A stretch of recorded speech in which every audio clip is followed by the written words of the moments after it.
Nosotros vamos a hablar de la central nuclear Atucha, que es la innovación que nos tocó. Para empezar a hablar, vamos a mencionar el funcionamiento y las características de esta innovación. La central nuclear Atucha se diferencia de las demás por el tipo de combustible nuclear que ocupa y el moderador de ese combustible. El combustible es uranio natural o ligeramente enriquecido y el moderador es agua pesada. A este tipo de reactores se lo denomina por sus siglas en inglés PHWR o reactor de agua pesada presurizada. Este es el esquema de la central nuclear, ¿no es cierto? Esta es el núcleo del reactor, ¿no es cierto? Donde se encuentra el material, ¿no es cierto?, uranio. El principio es sencillo, digamos. Se trata de fisión de uranio, del átomo de uranio 235 particular, que es un material fisionable. Este átomo es bombardeado por neutrones, lo que hace que se rompa el núcleo de este átomo y genere una fisión. Esto genera una reacción en cadena dentro del material y genera una gran cantidad de calor. Esto es moderado y aprovechado por el agua pesada, que es calentada a mucha temperatura, lo que genera una convección en el generador de vapor, un intercambio de temperaturas, y esto hace que se genere el vapor dentro de este lugar, ¿no es cierto? Este vapor, a su vez, pasa a la turbina, que está unida a un eje, ¿no es cierto? Este vapor hace girar la turbina y mediante el eje es aprovechado por el generador que produce la electricidad. Este vapor es vuelto a enfriar por agua normal del río o del cauce donde se encuentre y se lo vuelve a condensar, ¿no es cierto? Y pasa de nuevo al generador de vapor y así. Si hablamos de la innovación, se puede decir que la central nuclear Atucha es una innovación de proceso, ya que es de producción eléctrica.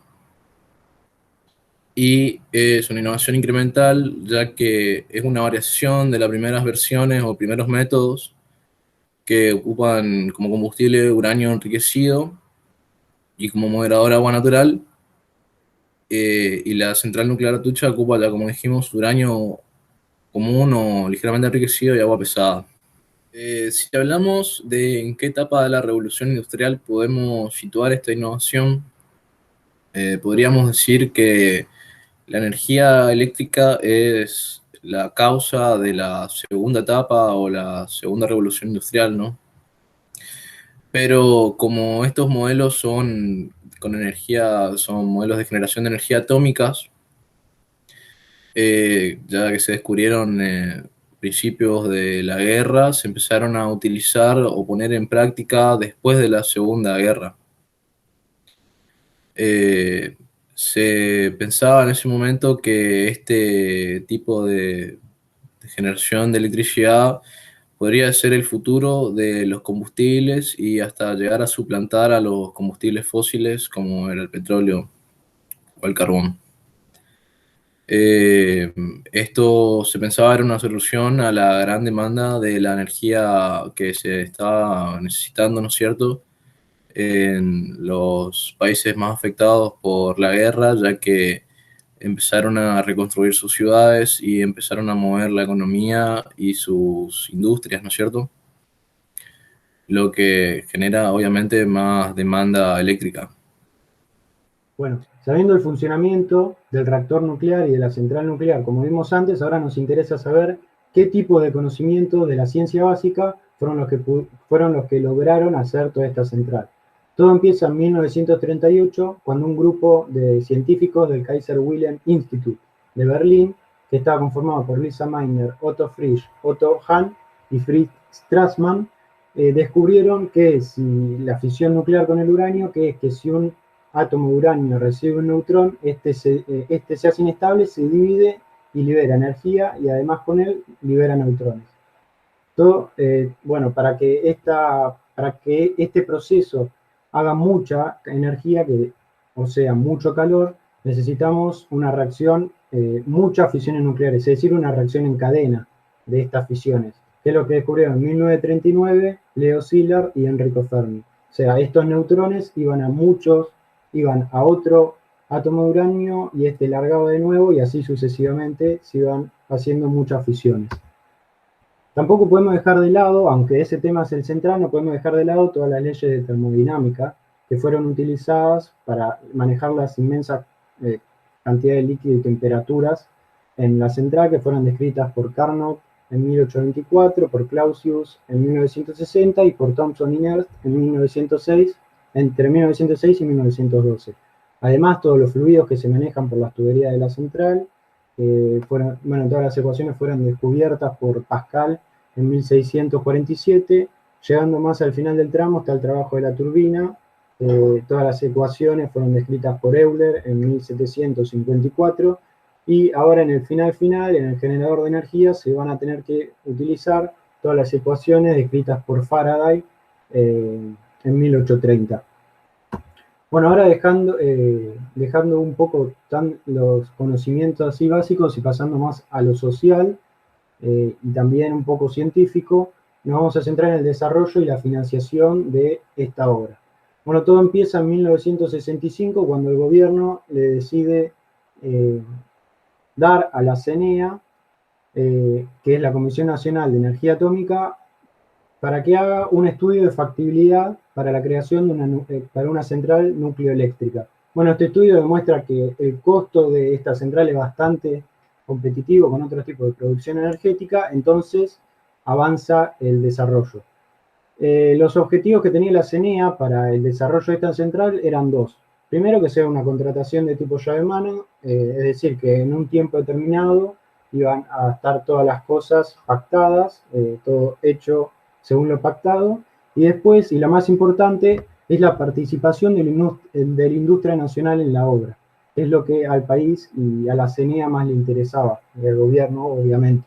Bueno, para esto se hizo una licitación y para reactores nucleares, fue internacional, y entre 17 ofertas ganó Kraftwerk Union, una empresa de Siemens, alemana. Bueno, esta empresa decidió financiarnos toda la obra y nos dio 5 años de gracia, es decir, que podíamos empezar a pagar después de 5 años. Bueno, como dijimos antes, la CENEA quería que haya participación nacional en la obra, y para eso se usó lo que se denominó en ese instante la apertura del paquete tecnológico, que fue un acuerdo entre la Comisión Nacional de Energía Atómica y Siemens en sacar algunos partes electromecánicas que iba a fabricar la empresa Siemens y la fabricaba la industria nacional. Bueno, con eso se consiguió un 12% de objetos electromecánicos que representaban el 112 productos. El 90% de la obra civil también quedó en manos nacionales, y esto representaba el 40% de la obra que iba a quedar en manos nacionales, o sea, en Argentina. Todo esto fue gracias al Servicio de Asistencia Técnica a la Industria, que fue creado por la CENEA. Fue un servicio de asistencia creado por la CENEA, y este mismo generó el Grupo Industria Nacional, el cual abría estos paquetes y se los daba a las distintas empresas nacionales, así incentivaba mucho más a estas empresas e incentivaba, obvio, a los proveedores locales.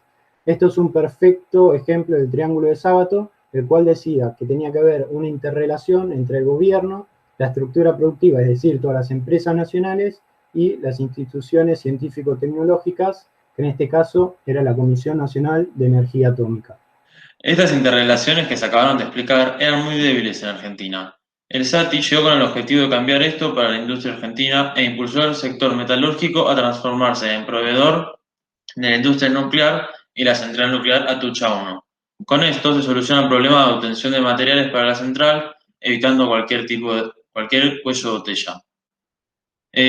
Una vez terminado el análisis del desarrollo de la central, nos propusimos analizar si se generaron conflictos. En el aspecto político no se generó ningún conflicto en torno a la innovación. El proceso de la industrialización del país, impulsado por los gobiernos de Juan Domingo Perón, resultaron claves para estimular el sector nuclear y derivaron en el desarrollo de la central nuclear Atucha 1 y también en el contexto de la última dictadura militar que atravesó el país entre 1976 y 1983, la CNA contaría con un fuerte apoyo financiero por parte del gobierno. La respuesta social a la innovación en energía nuclear y el desarrollo de la central nuclear Atucha 1 fue casi inexistente. Sin embargo, en 2011 apareció la oposición a la presencia de la central nuclear, cuando se dieron acciones colectivas de protesta impulsadas tras el accidente que ocurrió en la central nuclear japonesa Fukushima en 2011. Estas acciones de protesta fueron actos y foros públicos, las cuales hicieron recordar al espacio público y a los medios de comunicación los riesgos vinculados con la tecnología nuclear, al menos durante un breve periodo de tiempo. Las centrales nucleares argentinas son del tipo denominado de agua a presión y no de agua a ebullición como la japonesa de ese entonces. Es decir, las centrales argentinas poseen circuitos separados para generación de vapor nuclear. Por lo tanto, tiene la ventaja que es más seguro ante accidentes, pero menos eficiente. Eso significa que en caso de haber un problema, se cuenta con más tiempo para evitar posibles accidentes, a diferencia del resto de las centrales nucleares presentes en el mundo en ese momento. Esto generó menos conflictos ambientales. En cuanto a la difusión de la innovación, esta difusión se puede ver claramente vista por el posterior desarrollo de nuevas centrales nucleares y el crecimiento del Plan Nuclear Argentino. La central nuclear Atucha 1 aporta energía argentina desde 1974 y fue la primera central nuclear en Argentina y América Latina. Luego de la buena impresión que generó Atucha 1, se decidió crear nuevas centrales nucleares. La central nuclear Embalse es en orden cronológico la segunda en construirse en nuestro país. Además de esta, se creó la central nuclear Atucha 2, terminada de construir en 2014 y construida en el mismo complejo que Atucha 1. Estas centrales también pertenecen al tipo de centrales de tubos de presión, que utilizan como combustible el uranio natural y su refrigerante y moderador es el agua pesada. La difusión de esta innovación también se vio en el compromiso asumido desde el sector nuclear de abastecer con uranio de origen nacional a la central Atucha 1, potenciándose así la prospección de uranio en Argentina. Un ejemplo de esto es el complejo tecnológico de Pilcanilleu, creado por la CNA y encargado de llevar adelante el proceso de enriquecimiento del uranio. Sin embargo, a escala mundial, únicamente el 10% de la energía eléctrica proviene de la energía nuclear, y en Argentina este valor alcanza alrededor del 8%. Esto demuestra que la difusión de la energía nuclear no fue masiva. A esto se le adjudican varios factores.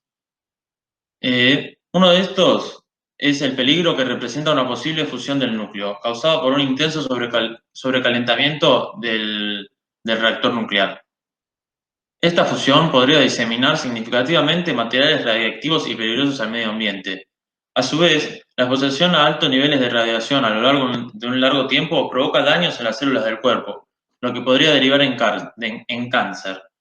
También se han planteado preocupaciones de salud ambiental con respecto a la generación de energía nuclear. Estas plantas usan aguas provenientes de ríos y lagos para su sistema de enfriamiento, que una vez utilizadas se permite que vuelvan al río o al lago a una temperatura relativamente alta, eliminando así peces y plantas en los ecosistemas.